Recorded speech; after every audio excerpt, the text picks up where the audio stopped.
Hello,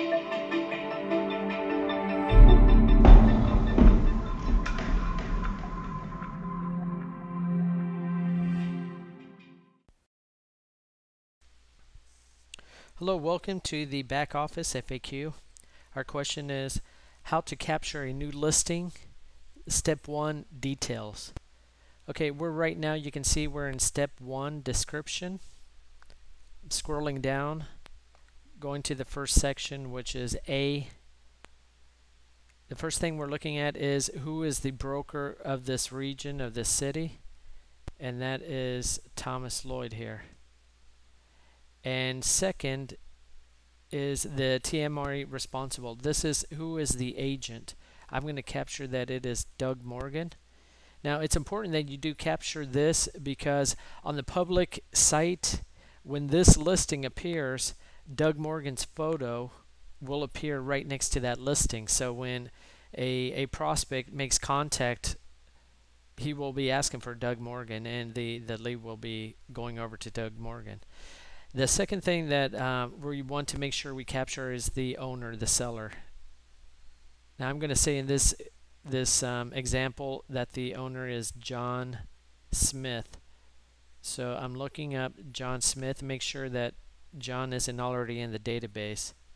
John could probably have several properties, so he might already be inside. He is not, so I'm going to capture John Smith. I'm going to capture his email address, gmail.com, and make up a phone number here, 222-5555. Testing.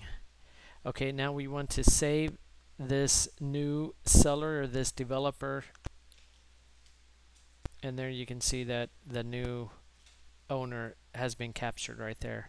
Now we're going to do the same thing with the agent. Now this is for an exclusive agent. Now if this listing happens to be from another agent, you can select them and save, or go through the same exercise. If this agent doesn't already exist in the database, the back office database, you can add that new agent right with that red button. I'm going to return this one to the 0. Okay, here you list if it's an exclusive or not, list out the commissions and what the status is with the condo regime and the title, the property deed. Okay, here in private notes, this is another very important, very useful area. We've listed out some suggestions on notes you should be capturing here, such as, are there any other similar units for sale in the same building or in the neighborhood? List that out here. What is the commission? If the VAT is added or included in that percentage that we have listed up here. 3, special instructions for the showings. Who should we contact? Any blackout dates or etc. 4, what is the rental potential of this property? Is it long term? Is it vacation? What's some statistics that we can have on hand while we're talking with a consumer on the telephone or by email? Commission payment plan. When are the commissions to be paid? Is it during the promissory contract? Is it when the actual closing occurs? Those are very useful information to have on hand. Now we're going to scroll on down. In section B, another very important area is the listing name. Public name is what will appear on the website, the web pages, and we don't really want to. A lot of people suggest not to put the name of the building. Just you want to leave a little bit of information held back so the consumer needs to contact you just to get more information from you.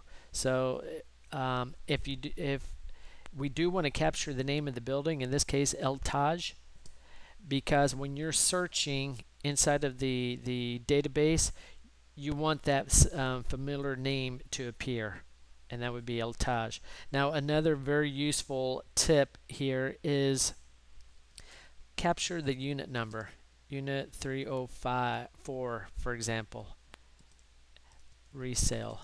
Now I'll tell you the reason this is very useful is when you do have 4 or 5 different listings within this Eltage, it makes it so much easier and efficient to be able to see which units are available and if they are a resale or still straight from the developer. That's very useful while you're working in the back office on the searches. The status, obviously this is very, very important to list this out for sale, for rent, for sale and or for rent. Is it inactive and sold? Some people like to use this sold just for on the website to see some movement going on in the market.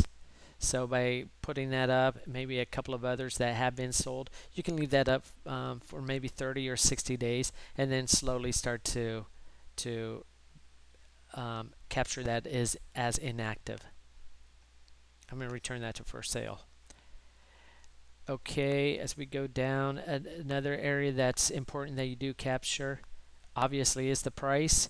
You don't need to put the $ nor any commas, just capture the digits.